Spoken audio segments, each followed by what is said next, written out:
Now it's time for Forethought. Tiffany Jenkins argues that we need more judgement in front of an audience at the Institute of Contemporary Arts in London. The presenter is Carmen Mohammadi. Okay, welcome to Somerset House in London and to Forethought. Let me give you two words: evidence and discrimination. One feels factual, solid, reasonable, right? And the other feels unreasonable, unpleasant even. Well, tonight's speaker, Tiffany Jenkins, is going to argue that in our society, the two have gotten badly out of balance, and that what we urgently need is more discrimination based on the evidence, or what we might call judgment. Tiffany Jenkins.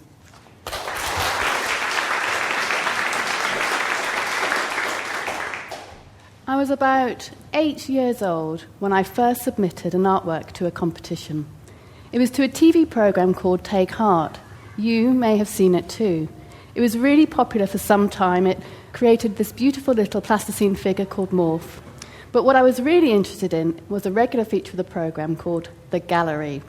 Tony Hart displayed artworks there, sent in by viewers. I was obsessed with it.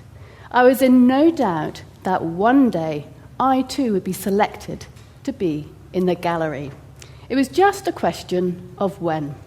So I spent ages on the drawing of a lion and sent it in. I knew it was good because I'd followed a how to draw manual. I was pretty sure I'd cracked it, and as soon as I put my drawing in the post, I anticipated the unveiling of my masterwork on television. It was going to be my big moment. But it took some time for the programme makers to get back to me. In fact, they never did to this day. Seeing my surprise, the parent of a friend gently explained to me that whilst my lion was probably a very good drawing, it might not have been good enough for the gallery. Her rationale for my slight was a revelation. I realised that my work had been judged against others and had been found wanting. Now, I'm not bitter, really, a few years on. I've always found these judgments frustrating and a spur to do better, a spur to appreciate what else is out there. But today, I wonder if they're being made at all, at least in public. My concern is that we are living in non-judgmental times. In the field I research, the arts, judgment is regarded with suspicion. Non-judgmentalism is held up as a positive virtue, where the act of judgment is associated with narrow-minded prejudice. The word discrimination is used pejoratively to mean bigotry rather than discernment. In fact, the only place judgment seems to be permitted is in light entertainment on a Saturday night. Only in Strictly Come Dancing, X Factor and Bake Off is judgment permissible. But here it is fast-paced, it is shallow, it is reduced to a performance of thumbs up or thumbs down. And please don't do that to us this evening. It is very much absent in institutions of high culture. This problem of non-judgmentalism applies far more broadly than the arts. In fact, I realised non-judgmentalism was a problem when Pope Francis last year asked, "Who am I to judge in relation to the question of homosexuality?"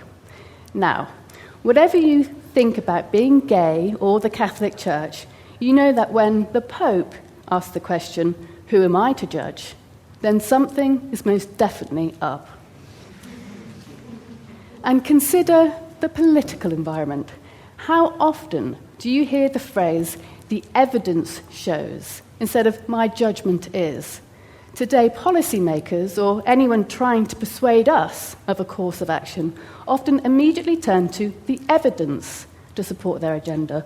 They say the research shows, as if that is the end of it. But evidence doesn't speak for itself. Evidence must be judged. Judgment is never completely eschewed by politicians or judges or by each of us in our daily lives. The question is how and when it happens. In the arts, more than ever, exercising judgments is completely off limits. And it is institutions that are most ambivalent and uncomfortable about their judgments. What we hear all too often is institutions saying to us that what we think matters. They don't want to impose their agenda on us. That's not to say institutions don't make judgments. Art galleries have their paintings on display. Decisions are taken about what to spend millions of pounds on, what to acquire and what not to acquire. But it often happens as if in denial, behind closed doors. What seems to be missing is the ability to articulate why, to have that conversation with us. One reason for the retreat of judgment is the pervasive idea that it is impossible to separate social position and self-interest from deciding what is and what isn't worthy of appreciation, that the so-called experts, you know who they are, just white, old men, securing power for themselves, and that the consequence of this will be the imposition of their taste for all time. Imagine. There's no such thing as good or bad taste, argues the Turner Prize-winning artist Grayson Perry. Taste, he says, is simply the expression of your class. Or is it class? Knowing that art is just a signifier is the modern sign of being an educated person. The worst thing you can say today is that one artwork is better than another, and that far from this being a personal opinion, everyone else should appreciate it too. The vacating of judgment from art is a real problem. One of the consequences of non-judgmentalism is that today, culture is valued for reasons other than its quality. We now have countless institutions, multiple artists who, desperate to justify themselves, try to find all sorts of extrinsic, non-content-related ends that they can claim to satisfy. They boast that they contribute to the economy, that they help people's well-being, they improve social inclusion. When the National Gallery in London wanted to win the funding necessary to keep Raphael's Madonna of the Pinks, one of the most beautiful paintings of the Virgin Mary and the baby Jesus ever, they ferried in impoverished teenage mothers to stand in front of the Madonna with babes in their arms, cooing with empathy. The point the gallery was trying to make was not that Raphael was one of the greatest artists that has ever lived, but that single mums relate to Mary, that this makes them feel better. And that was why the painting should stay. Amazingly, all these restless attempts to prove the value or worth of culture fail to talk about the most important thing, quality. And it all seems a little bit desperate. The irony is that in the absence of judgment, cultural institutions and artists undermine themselves and art. Treating art and people's opinion of it with indifference, which is effectively what this is, will not encourage a love of art in anyone, especially poor or minority children, excluded due to their social circumstances. It probably means that despite all of the talk of democratization, which is very fashionable right now, there is a greater gap between expert knowledge and lay knowledge than there has been for some time. The most important problem caused by the vacating of judgment is how it privatizes art. By that I mean it removes the consideration of art from the public sphere and turns it into something we do and think about alone. That avoids building a common culture. The point of discussing and arguing about the arts is not to impose for all time that a particular work fulfills some permanent criteria of artistic worthiness, but to convince fellow members of our own society that it has value according to our own standards and ideals.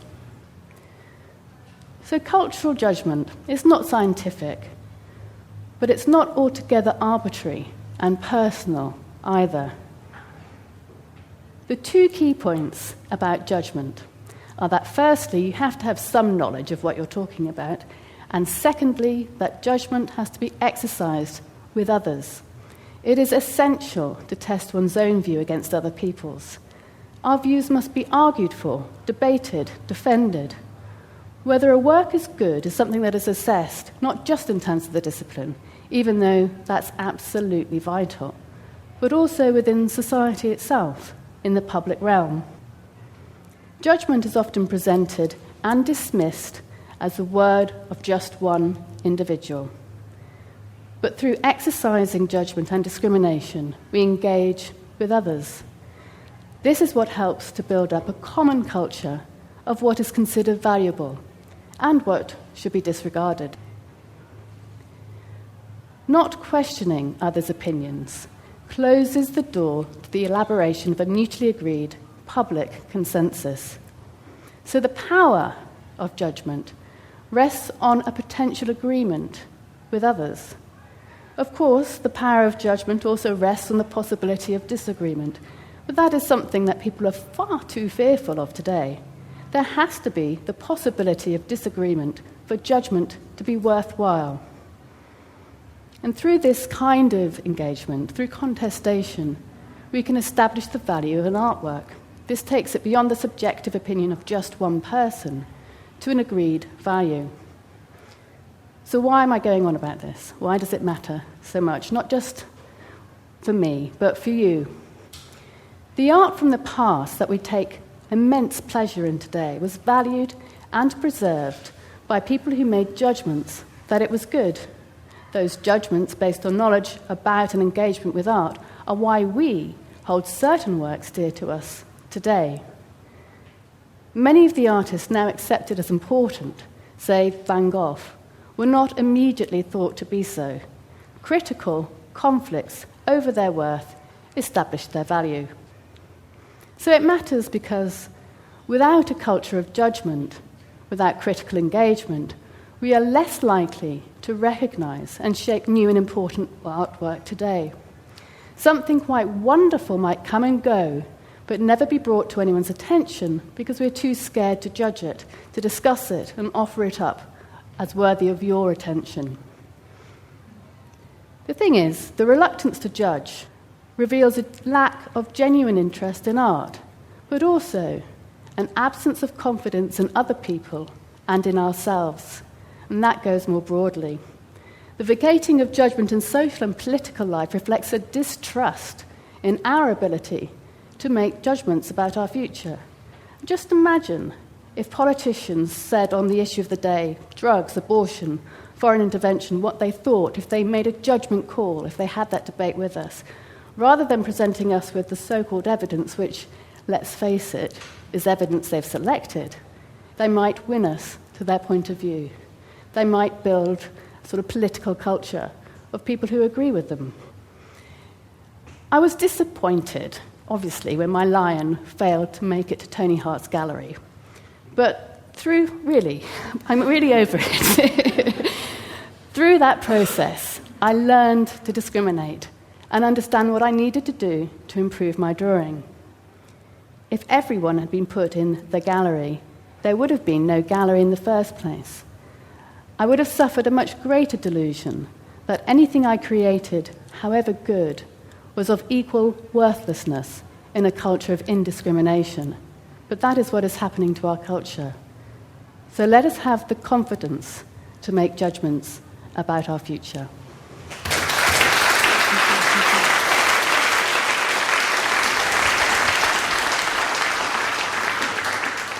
Thank you very much, Tiffany. That was very stimulating and wonderful. And I remember Morph. So. Yay, lovely. So I'm wondering, how can we rehabilitate judgment, this kind of sense of discrimination that you're saying that we've lost? I think we have to take risks. I think the thing is, it's very easy to say in the cultural sphere, Rembrandt is wonderful because those judgments have been made before us. So we have to take risks and say what we like and try and kind of elaborate upon that. And sometimes you feel like a bit of an idiot, particularly if nobody else has said they like it too.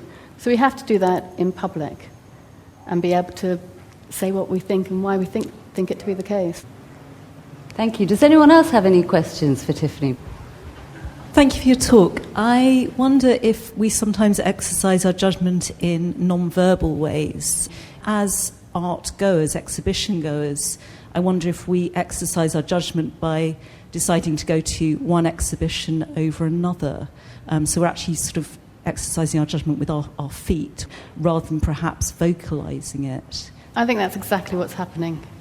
We make judgments every day, all of us do. My concern is that we then do that silently, all of us, and I think artists do that silently a little bit as well. I think we have to have a debate about it and a discussion about it in public, like this. And that's where we can kind of test things out, take risks, disagree with each other, rather than just keeping it to ourselves or letting our feet do the talking. Over there? Even if judgment needs to be rehabilitated, should we not at least understand where the reaction against judgment came from? And to me it seems naturally it came from, you've got to acknowledge, judgment was handed down from on high. People were told this is good culture, and that was always the culture of the dominant, dare I say it, class or the dominant nation, to the extremes where you had, school children in Malawi being forced to read Jane Austen and told this is better than your folk tales, and therefore reading stuff which is very, very difficult for them to relate to. Now, it may be that you're right, but you've got to start from the point of understanding why judgment went out of fashion in the first place. Yeah, it's a very good question. Although I have to say I think school children in Malawi should be taught Jane Austen. I don't think it's too difficult for them or... It's not to do with difficulty, it's what you can relate to in your own experience. If you've never fallen in love, you're going to have very great difficulty understanding what the hell Pride and Prejudice is about. We all want to read books that we relate to in our lives, and what you had is a world in which people were forced to read things which had no resemblance to their lives whatsoever.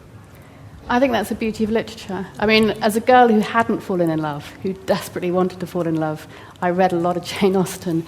Maybe I should have got out more, but I think culture can, instead of drawing lines and reading Jane Austen, but I think culture can take you somewhere else. At root of your question, though, is whose right is it to tell other people what they should and shouldn't think, and why has that presentationally gone out of fashion? See, I think it still happens. I don't think the power structures have changed anymore. I think it just it hides itself. People are still in charge. Decisions are still being made, but we're pretending almost like they're not. I find that a little bit more insidious. I'd like to expose it a little bit more. Thank you. We have the lady there. I think we're forgetting that people are capable of original thoughts and making their own judgments. It doesn't matter whether they're passed down from on high or they're selecting their judgments from the people who are given their friends that are given to them. I can see a painting like The Child in the Meadow or any painting, and I can make a judgment on it depending on how it makes me feel. Sometimes I'll read about it because I want to find out about who painted it or where it came from. But sometimes I'll pick a painting and I'll see it and it will strike something inside me, and then I'll decide that I like it. And I think that's how we can decide how we like art. And I don't know what the question was going to be because I've forgotten it now. I think what you're saying is really important about the capacity of ordinary people, you and me, to see things, decide whether we like them or not, maybe talk to a few other people, maybe read the critics, but ultimately nothing may convince us or dissuade us that that is good or bad. And I think that capacity is what is forgotten when institutions say to us, actually, I'm not going to tell you what I think because you can decide for yourself. Because if they really thought we could decide for ourselves, they would tell us what they thought. Thank you very much, Tiffany Jenkins. Tiffany Jenkins was the speaker in Forethought, presented by Carmen Mohammadi from Somerset House in London. The producer was Giles Edwards, and you can catch up with the other programmes in the series via the Radio 4 website.